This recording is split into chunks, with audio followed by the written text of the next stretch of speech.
এই তাই যাতে এটা ভৱিষ্যত পাওঁ, তাই এটা নতুন জীৱন পাওঁ, তাকে কামনা কৰি এই যাত্ৰাটো কৰিব ওলাইছোঁ। তাইক গুৱাহাটীলৈ নিবলৈ ওলাইছোঁ। সম্পূৰ্ণ মোৰ গাড়ীত লৈ যাম, সম্পূৰ্ণ বিনা পইচাৰে মই তাত গৈ তাইক ট্ৰিটমেণ্ট কৰা, মাটি বাৰী কমপ্লিট বিকিলে যিটো ঘৰ আছে এই ঘৰটো এতিয়া বৰ্তমান বেলেগৰ। এই 11 বছৰীয়া ছোৱালীজনীৰ অৱস্থা এনেকুৱা ধৰণৰ হৈছে। আজি আহিছোঁ এজনী 11 বছৰীয়া ছোৱালীৰ জীৱন বচাবৰ কাৰণে। এই যে দেখিছে ঘৰ মাটি এইখিনি সম্পূৰ্ণ বিক্ৰী কৰি দিব লগা হ'ল, তেওঁলোকে বাধ্যত পৰি। একোৱেই নাই, তেওঁলোকৰ সকলো শেষ হৈ গ'ল সেই ছোৱালীজনীৰ কাৰণে। তেওঁলোকৰ গৰু ছাগলীৰ পৰা ধৰি সৰ্বস্ব বিক্ৰী দিয়াৰ পিছতো এতিয়া মানুহৰ ধাৰ মাৰিবলৈ 20,000 টকা বাকী আছে।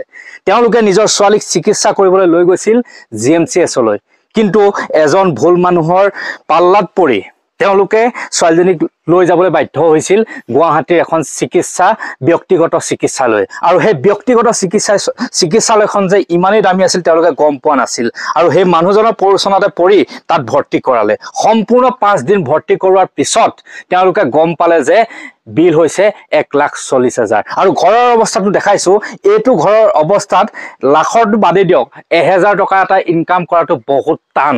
কোনোমতে ঘৰত থকা গৰুকেইজনী গাখীৰ বিকি ঘৰখন চলাই আছিল, ছোৱালীজনী পঢ়ুৱাই আছিল মাক দেউতাকে। যেতিয়া 1,40,000 বিল হোৱা বুলি হস্পিটেলৰ পৰা এখন ডাঙৰ বিল আহিলে, তেতিয়াই তেওঁলোকে আচন্দা হৈ তাতে মূৰ ঘূৰাই হৈ পৰিল। এটা ভয়ংকৰ এটা পৰিস্থিতি তেওঁলোকে সন্মুখীন হ'ব লগা হৈছিল সেই ব্যক্তিগত চিকিৎসালয়খনত। এতিয়া যাব বিচাৰিছো ছোৱালীজনীৰ মাকৰ ওচৰলৈ। এখেত হ'ল সেই 11 বছৰীয়া ছোৱালীজনীৰ মাতৃ।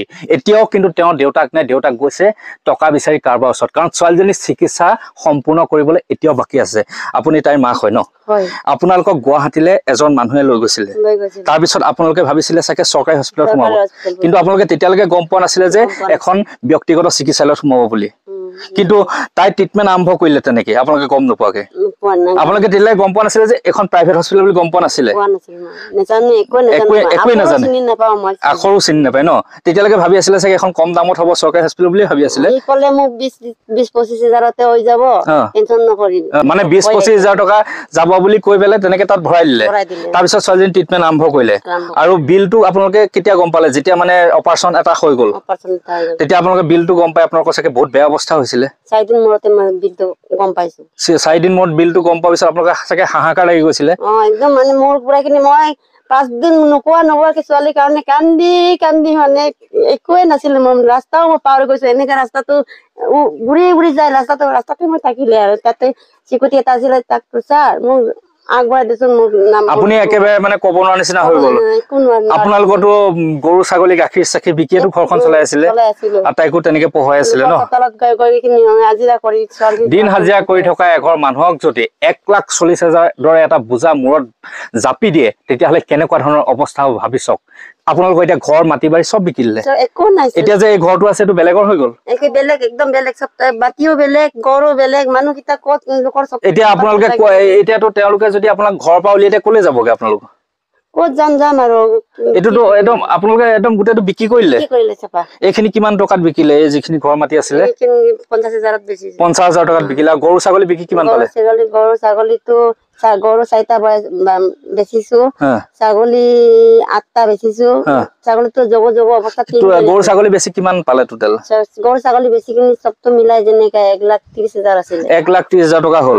এতিয়া আপোনালোকে আৰু 10-20,000 টকা ধাৰ মাৰিবলৈ আছে মানুহৰ পৰা ধাৰ লোৱাটো। খুজি মাজি মতা মানুহ খুজি কিনি 10,000 আৰু জনা দিয়া গাঁৱৰ মানুহৰ পৰা পইচা তুলি তাইক অলপ দিছিলে ন? এতিয়া কথাটো হ'ল কি চাওক, তেওঁলোকৰ থাকিবলৈ আজি এটা ঘৰ নাইকিয়া হৈ গ'ল। এই ঘৰটোৰ পৰা হয়তো বহুত কম দিনৰ ভিতৰতে তেওঁলোক যাবগৈ লাগিব। ক'লে যাব, কি কৰিব ভাবি পোৱা নাই। ইফালে ছোৱালীজনীৰ জীৱনৰ কথা আছে, তাই জীৱনো বচাব লাগিব। চাৰিওফালে যেন তেওঁলোকক অন্ধকাৰে আগুৰি ধৰিছে। এই অন্ধকাৰ মাজৰ পৰা অলপ উলিয়াই আনিবলৈ চেষ্টা কৰিবলৈ মই ইয়ালৈ আহিছো। আৰু এইজনীয়ে হ'ল সেই কণমানি 11 বছৰীয়া ছোৱালীজনী। তাই কিডনী সম্পূৰ্ণৰূপে 3টা পাথৰে আগুৰি ধৰিছিল। তাৰে এটা পাথৰ অপাৰেশ্যন কৰি ওলালে। যথেষ্ট ডাঙৰ পাথৰ, মই পাথৰটো নেদেখাওঁ, মই নিজে চাইছো, বহুত ডাঙৰ পাথৰ। আৰু এই পাথৰ ডাঙৰ হৈ যোৱা মেইন এটা কাৰণ কৈ দিছো, যেতিয়া তাই পেটৰ বিষ হয় ইয়াত বহুত ধৰণৰ বিষৰ ইনজেকশ্যন মাৰি থাকে। কিছুমান গাঁৱলীয়া ডক্তৰ আছে, হাতত বেগ লৈ ফুৰে, আৰু এইসকল গাঁৱৰ মানুহ তেওঁলোকে খবৰ দিয়ে আহে ঘৰত বিষৰ ইনজেকশ্যন মাৰি দিয়ে তেনেকে ট্ৰিটমেণ্ট কৰি থাকোঁতে আজি গৈ পেলাই এই 11 বছৰীয়া ছোৱালীজনীৰ অৱস্থা এনেকুৱা ধৰণৰ হৈছে দেখিছে তাই ইউৰিন বেগ বান্ধি থোৱা আছে তাইক আকৌ মই লৈ যাব লাগিব গুৱাহাটীলৈ তাইক চিকিৎসা সেৱা আগবঢ়াব লাগিব তাই এটা ভৱিষ্যত আছে তাই এটা জীৱন আছে সেই জীৱনটোৰ কথা চিন্তা কৰি মই তাইক লৈ যাম গুৱাহাটীলৈ সম্পূৰ্ণ মোৰ গাড়ীত লৈ যাম সম্পূৰ্ণ বিনা পইচাৰে মই তাত গৈ তাইক ট্ৰিটমেণ্ট কৰামগে মাত্ৰ এই কণমানিজনীৰ মুখলৈ চাই আপোনালোকে এটা সহায় কৰক যাতে জিএমচিত গৈ মই কোনো অসুবিধাৰ সন্মুখীন হ'ব লগা নহয় কাৰণ মই জানো জিএমচিত গৈ পেলাই বিচনাৰ অভাৱ কেবিনৰ অভাৱ বা সাৰ্জাৰী ডক্টৰৰ অভাৱ সেইবাবে মই এটা অনুৰোধ কৰিছোঁ যদি এই ভিডিঅ'টো যিসকলে চাই এই ছোৱালীজনীক যাতে নি মই তাত উপযুক্ত উচিত ডক্টৰজন লগ পাওঁ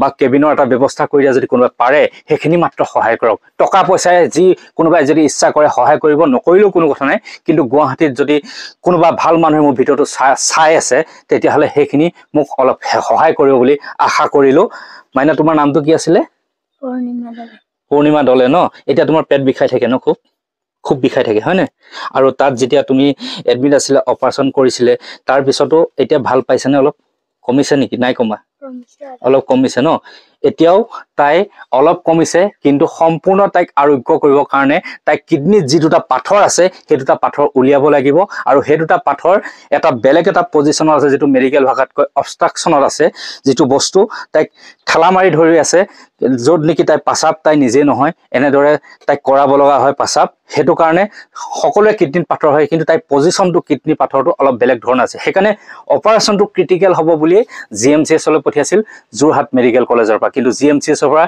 নিনি মানুহ এজনে নি পঠিয়ালে এখন ব্যক্তিগত চিকিৎসালয়ত যাৰ বাবে তাই আধা চিকিৎসা কৰিয়ে পুনৰ এনেদৰে গুচি আহিব লগা হ'ল আৰু যাৰ বাবে তাই সম্পূৰ্ণ চিকিৎসাটো মই কৰিবৰ বাবে আজি আগবাঢ়ি আছোঁ তাক নিবলৈ গুৱাহাটীলৈ এইখিনিয়ে আছিল কথা এই কণমানিজনীৰ মুখলৈ চাই যদি গুৱাহাটীবাসীয়ে মোক চাই আছে কোনোবা তাৰ মেডিকেল কলেজৰ প্ৰফেচাৰ চাই আছে অনুগ্ৰহ কৰি মোৰ লগত যোগাযোগ কৰিব মোক মেছেজ কৰিব তাইক কেনেদৰে মই কি প্ৰচেছত নি গুৱাহাটী পাব পাৰোঁ বা কেনেদৰে তাক এডমিট কৰাব লাগে সকলোখিনি মোক জনাব বুলি আশা কৰিলোঁ এই তাই যাতে এটা ভৱিষ্যত পাওঁ তাই এটা নতুন জীৱন পাওঁ তাকে কামনা কৰি এই যাত্ৰাটো কৰিব ওলাইছোঁ তাইক গুৱাহাটীলৈ নিবলৈ ওলাইছোঁ 2 এদিনতে তাইক মই গুৱাহাটীলৈ লৈ আছোঁ অলপ পইচা পাতি যোগাৰ কৰিব লগা আছে কাৰণ সম্পূৰ্ণ পইচা নাই মাটি বাৰী কমপ্লিট বিকিলে যিটো ঘৰ আছে এই ঘৰটো এতিয়া বৰ্তমান বেলেগৰ আৰু একোৱেই নাই বুলি কৈছোঁ সম্পূৰ্ণ শূন্য হৈ গ'ল গতিকে 2 এটকা যোগাৰ কৰি 2 এদিনতে তাইক গুৱাহাটীলৈ লৈ আছোঁ তাৰ আগতে আপোনালোকে মাত্ৰ সহায় কৰিব এই সহায়টো যিটো সহায় বিচাৰিছোঁ আপোনালোকৰ পৰা যাতে মই জিএমচিত নি কোনো অসুবিধাত পৰিব লগা নহয় চ' ধন্যবাদ